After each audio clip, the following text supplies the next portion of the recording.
Us presentem els quaderns Ortoshida 1, en aquest cas, tots amb lletra d'impremta.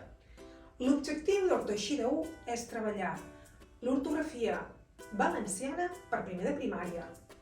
Els quaderns Ortoshida els alumnes treballen en paper de manera evolutiva i deductiva. A més, el quadern Ortoshida gaudeix d'un suport de recursos digitals per l'aula.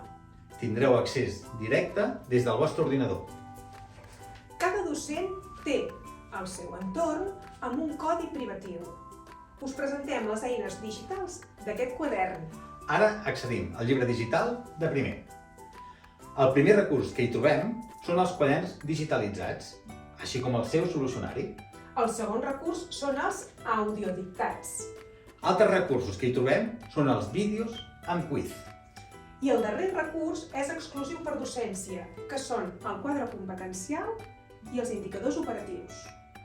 Us fem un petit resum dels recursos. Per fer treballs d'aula, a la pissarra digital hi trobareu els quaderns digitalitzats amb el seu solucionari. El segon recurs són els audiodictats. Aquí l'alumne llegeix, prepara i corregeix el seu dictat. I d'altra banda, l'àudio permet fer parades perquè l'alumne pugui anar fent el dictat i després es pot escoltar tot seguit per poder fer les correccions.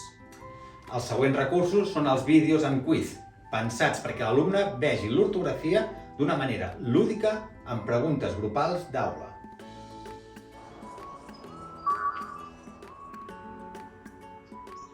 Sol és un colp de veu, per tant, és una sola síl·laba.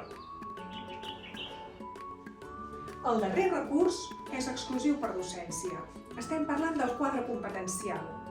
Aquí, aquest quadre pot ser de dues maneres. Un PDF editable que queda dins de l'entorn del docent o pot ser un PDF imprimible i el teniu en paper.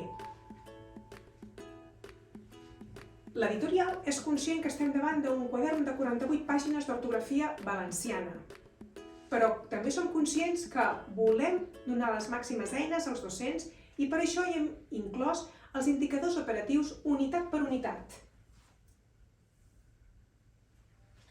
Creiem que Ortoshida és una excel·lent eina per treballar l'ortografia valenciana de manera individual i evolutiva, en paper i de manera grupal a la pissarra digital. Moltes gràcies. Gràcies.